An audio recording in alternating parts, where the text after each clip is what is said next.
What is up there, guys, and today I'm going to be doing a Bristol Rovers versus Stevenage match preview. But before I get started, please follow my Instagram, gas_Harry_15.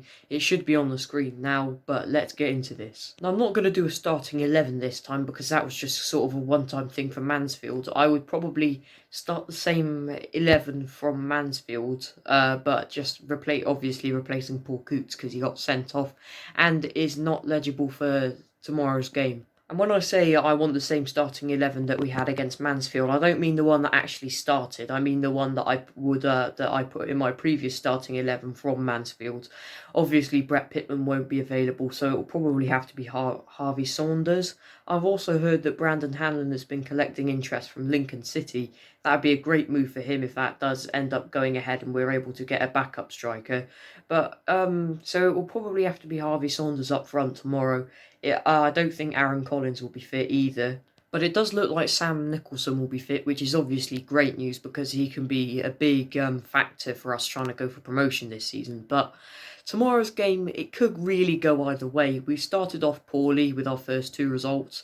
We were pretty poor against Mansfield. I don't think we really deserved a draw against Mansfield, but I think we probably should have got a draw if it wasn't for the referee's decisions on the decisions leading up to the penalty. I'm not saying that it wasn't a penalty, because it was a penalty, because I think who it was, Baldwin, pulled that guy's shirt back. So it was a pen, but the decisions leading up to that penalty were shocking. And obviously during midweek we were knocked out of the EFL Cup to Cheltenham, who beat us 2-0 at our own ground.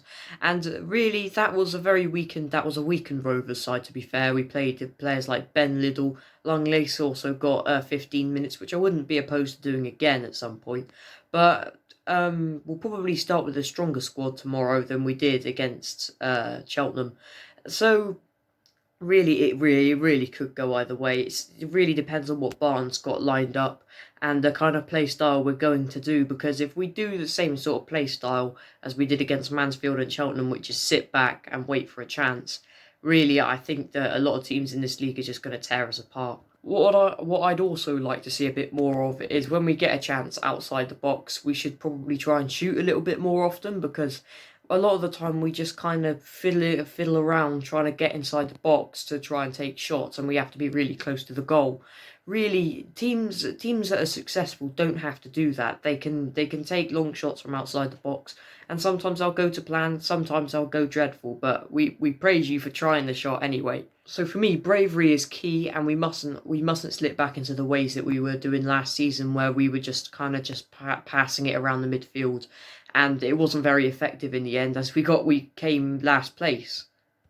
But we definitely can undermine Stevenage one bit. They beat Barrow 1-0 on the opening day of the season, and also during the week they knocked out Luton Town of the Championship on penalties. So we really can't be undermining Stevenage. They clearly have shown quality so far this season, only if it's only 2 games. And, you know, they'll bring a fight to the men tomorrow, obviously, and we really can't undermine any team that we're playing this season at all. But to sum it all up, tomorrow I'd quite like to see a nice, comfortable victory. I mean, nothing undermining Stevenage again, but a victory in general will do the trick. I want us to see us put in a brave attacking performance tomorrow. I want to see us fighting till the end. I don't want to see none of this sitting back business, because you don't get successful by doing that. That's a tactic you use to stay in the league when we want to get promoted. So I think tomorrow's result will beat Stevenage 2-1. I'm going to be optimistic about it, because you might as well at this point. You know, things have gone wrong for us recently, but you know, we might get 3 points tomorrow, we might not, we'll see. But that is going to round off today's video, guys. I hope you did enjoy. Please like and subscribe, it would be greatly appreciated, and we will see you in the next video.